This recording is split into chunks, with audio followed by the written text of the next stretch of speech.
Right now, joining us from Cambridge, England, is John Burns, London bureau chief for the New York Times. John, thanks so much for being with us this morning.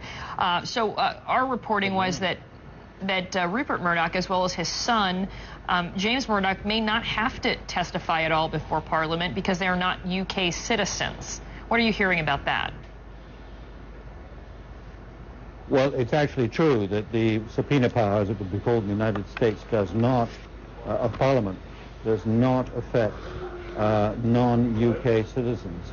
But I think that would be a ruse which would simply dig the Murdochs into a much deeper hole. I think there's already been some discussion about how healthy it is to have such a large portion of your media owned by people who are not nationals of the country. And I think to accentuate that at this critical moment in all of this would not be helpful to Mr. Murdoch's cause. And so for people who are just sort of learning more about this and saying, okay, there were some reporters from News of the World that hacked into some phones. We've seen that issue grow, allegations far-reaching from that paper into other papers, perhaps The Sun, perhaps the Sunday Times. But what is the significance of this inquiry now, this judge-led inquiry that's taking place in British government into what was going on with Murdoch's newspapers? Well, it's very significant indeed.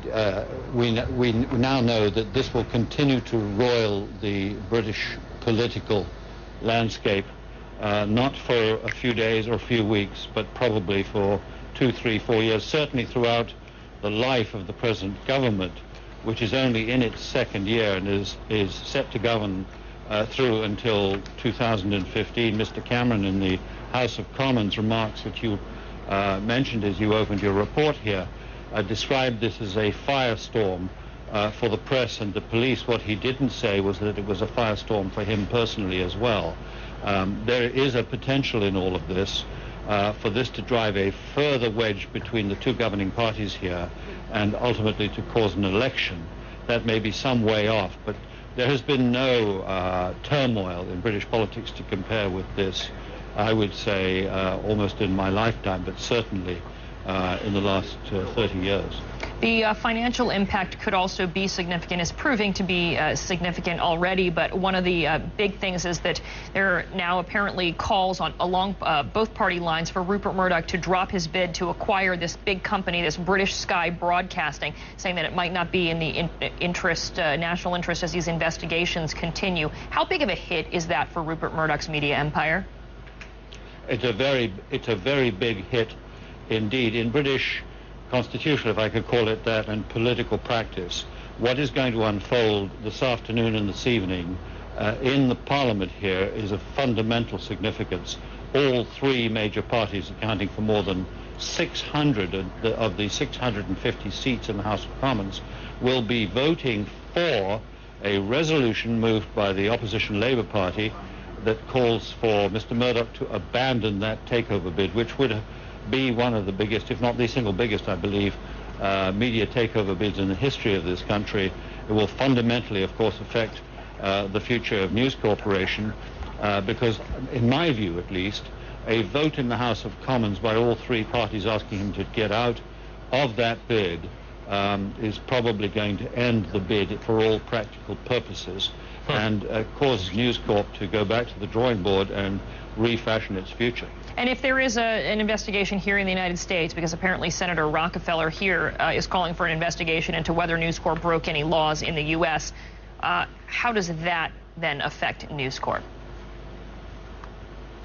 Well, it's very serious. I mean, as you know, the Foreign Corrupt Practices Act in the United States makes criminal practices in foreign countries by American-based corporations, American-owned corporations, to be criminal in American law as well. Now, I think we may be getting ahead of ourselves yet, because there is no evidence yet, certainly none that could sustain a criminal action, that there were any criminal acts by News Corporation executives or executives of the British subsidiary News International. Of course, that has been widely alleged, but I think we need to wait and see as some of the dust clears in all of this, to learn, as we will do with a judge-led inquiry which has powers to force people to testify, and the now revived and much more vigorous police inquiry, we're going to learn a lot more as to who did what and when.